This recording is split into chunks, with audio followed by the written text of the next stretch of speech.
Hey, good afternoon, y'all. This is Erin Chase from $5 Dinners. I want to welcome you into my kitchen this afternoon. We are today making a linguine with a creamy tomato sauce to go with it. And this is just a great way to mix it up. It's an easy weeknight dinner as I'm putting together here. The kids are outside running around with my husband, and it's just an easy twist. I love the way we're going to be using goat cheese in this one, and I love the way that the goat cheese gives an extra sort of tangy flavor that really works well and balances well with the kind of tomatoey sweetness that you get from the canned tomato sauce and canned tomatoes that we're going to use. So to answer a couple questions about, I've called this in my blog post, quote, dairy-free.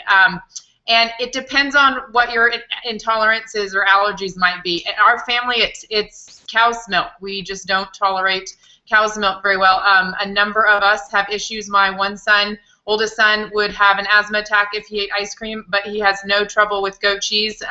I've been lactose intolerant for a long, long time, and I don't have any trouble with goat cheese. And my 4-year-old would break out into an eczema-type rash if he were to have cow's milk products, and he doesn't have any trouble with it as well. So our family tolerates goat cheese without any issue, which I love because I do miss, creamy sauces and things like that. And so having goat cheese for us as an option is awesome, and I'm really excited to share this recipe with you. If you haven't tried goat cheese and you are allergic to cow's milk, talk to your doctor first, obviously. Try very little bits and see what works for you or the members of your family who might have a dairy allergy or intolerance to, in dairy being cow's milk, whether it's the cow's milk protein or the lactose, whatever it may be. Definitely, do some testing. Be smart. Don't make this to hurt yourself. But goat cheese is a solution for our family, and that's why I'm really excited to share this recipe, because maybe it could be a solution for yours. So what we're going to do, I'm going to shift a little bit here. Y'all, this is real high tech. My computer is sitting on the kind of dog food container that's sort of tallish, so it's able to kick my computer up a little bit. I have already started the water for the linguine back here. I think that's kind of half the battle with getting a quick weeknight dinner on the table is how to time it out. What do you need to start first? And over time, the mom chef, the home chef, you get used to what needs to happen first, second, and third in order to get a meal on the table all together warm. So in this case, we got to get the water going for our linguine. So I'll drop that in when I hear it bubbling shortly. So I've got olive oil in the skillet, and I'm just going to dice up this onion real quickly and drop it in there and get it. And if a kiddo comes in here, we'll see if he wanders in or not. If anybody wanders in, I'll have him help me stir. That's a great project for a kiddo in the kitchen. You can't really see what I'm doing here, can you? Let me twist it like that. And then we're just going to drop that in with our olive oil. Ooh. And let that become translucent. Let that get that nice clear color that comes with an onion. It'll start to smell really awesome in here. I do not have any fresh garlic with me in the fridge, which is already on my grocery list for the next trip. So as soon, I would add that if I'd probably 3 or 4 cloves if I had a fresh head of garlic here in the house. But instead, I will drop some garlic powder in after we do the tomato sauces. So we're just gonna, not too fine, just chop that up. Get those awkwardly shaped guys over there. Sorry, I'm sitting awkwardly on a stool, so I can't chop as I normally would. So we'll drop these onions in here to give that a nice little burst of flavor and let those warm up.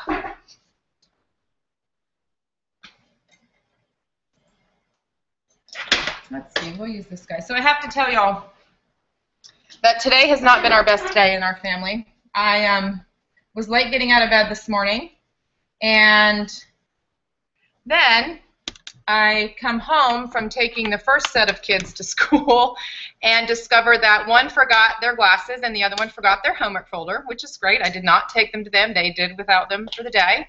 I'm not one of those moms who rescues their children. It's part of learning responsibilities, yes. And then I get to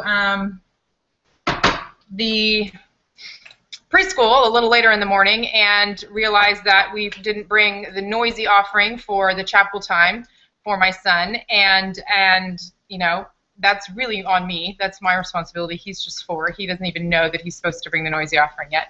And then I get home and realize that I totally forgot to eat breakfast in the hustle and bustle of getting everybody out the door and whatnot. So thankfully we've had a much better afternoon than we did this morning. So I know we all have those days, but I'm just grateful that we're kind of past that. So we have the onions going here. There's some of them are starting to turn the smaller pieces. Once these get cooked, we will, let's see, I'm going to add 2 cans of tomato, 1 can of tomato sauce, a 15-ounce can of tomato sauce. If you don't have sauce on hand and you have a little can of tomato paste, you can, I usually do 1 can of tomato paste with 2 cans worth of water to sort of make that same consistency as the tomato sauce. So you can do that as well. And then I'm also going to add in, just to give it a little chunkiness to the sauce, add in a can of diced tomatoes with their juices. So I think we'll go ahead and add those in since these onions are starting to turn here.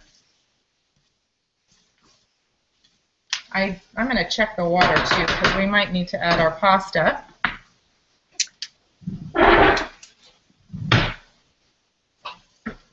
Yep, we're ready. So let me add my pasta. I'm using linguine noodles because that's what I have on hand. You could use angel hair, you could use spaghetti, you could use, you know, elbow, rotini, penne, whatever kind of pasta you have on hand. I did notice, I was poking around online earlier today, and if you live in the Publix region, I did notice that there is a pasta deal and coupon where you can get free pasta this week. So take note of that. Check your store's ads. Check the Fabato app to see if there might be pasta for free in your area. I like to break my pasta because it just works better in the water. Get it nice and spun in there so that it doesn't clump together. If you like to leave yours whole and your pot's big enough, by all means, do what works for you.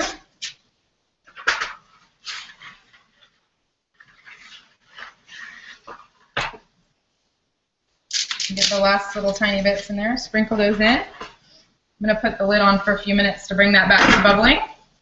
So our onions are looking great. I'm going to add in the tomato sauce.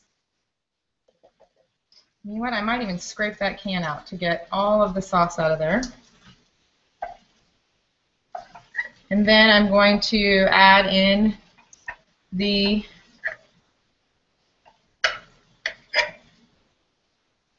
diced tomatoes with their juices. Come on, guys. There we go. Nice and chunky there. See that? Nice and chunky. So we're just going to stir this all together.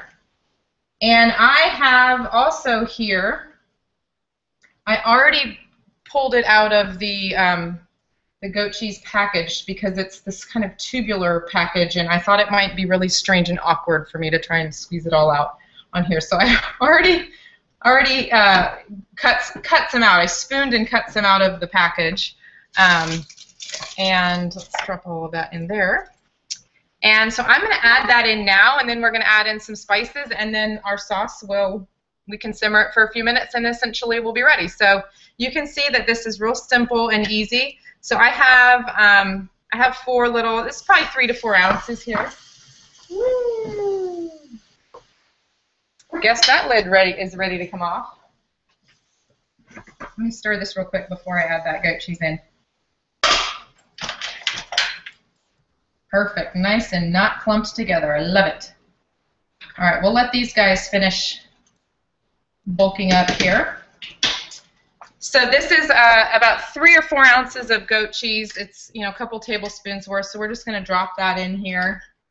And as it's slowly bubbling, I'm going to turn the heat down to low because I don't want to get splattered. And we'll just drop this all in here. And don't mind if I lick the spoon. I'll do that later. And what this will do, I'm going to move this a little bit closer since we're done with the cutting board here. What this will do, pardon me here, is that goat cheese will actually just sort of melt into the sauce. I'm going to let it warm up a little bit.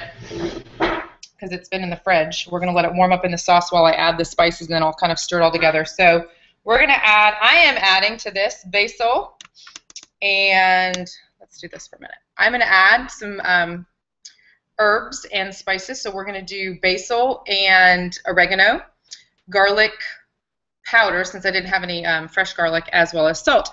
And if you have Italian seasoning, that would work. If you have thyme, that would be delicious in this. I think thyme would be a great flavor to add in with the tangy goat cheese and the kind of sweet tomatoes. So I'm going to add about a teaspoon of each oregano and basil. And I am totally a palm measurer when it comes to spices. Obviously, do this to taste. If you're not sure, you don't usually cook with oregano or basil or even Italian seasoning, and you're not sure how much to add. Start on the do it sparingly and then add more. So this is about a teaspoon-ish of garlic powder, and then salt. I'll do about a teaspoon as well. If you want to give this a little bit of a kick, which I don't think would be a terrible idea, you could, certainly add in some pepper, even some crushed red pepper flakes would be really delicious. So this is warming up, and so what we're going to do is I'm going to stir in these spices, and at the same time, let me get this a little closer so you can see what happens to the goat cheese. Let's see how I can finagle this here. Y'all are so forgiving doing this live from my countertop with my laptop. How about that? Okay, so at the same time, when you stir this in, you can sort of see that the goat cheese literally just melts, and it will actually change the color of the sauce to more of an orangey color. So we're just going to, instead of that bright red from the tomatoes, so we're just going to, you can see the difference there, right? It's much prettier in person than it appears on my laptop. So, so we're just going to stir all of this in, each of these little dollops of goat cheese, and just let it simmer and keep it warm until the linguini is ready. This would be great with homemade bread, or a couple slices of loaf bread. That's something that we'll often do, is buy a loaf, and then I'll just lop it into a couple pieces, and we'll eat it throughout the week with each meal. Some vegetables, a side salad, asparagus. Right now I'm seeing a lot of asparagus on sale all over the country. So you want to take advantage of that. Asparagus is delicious, just roasted in the oven with just some salt and pepper and olive oil is really all you need. You can get a great, delicious roasted asparagus. That would be a great budget-friendly vegetable side dish to have with this meal. Whatever you have on hand works perfectly. So you can see that the color of the sauce completely changed. It's much more creamy and orange now. Sorry, I'm finagling here. And I think this is going to be really, really delicious. So with that, as soon as the pasta is ready, I will just mix it all together.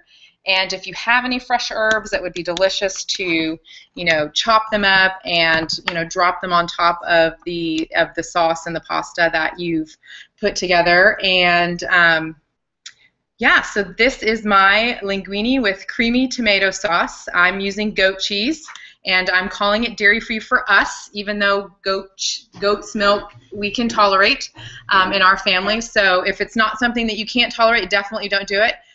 If you're interested in trying another alternative to goat cheese, you might try a softer cheese feta. I think would be a good option. If you had some feta, you could just mix in with your marinara sauce, your tomato sauce, would be a great substitute for the goat cheese. So give this one a try. I'll post the recipe probably on Friday. I might be able to get to it tomorrow. And then you guys can give it a roll and let me know what you think. Thanks so much for joining this afternoon, and I hope you'll have a wonderful evening.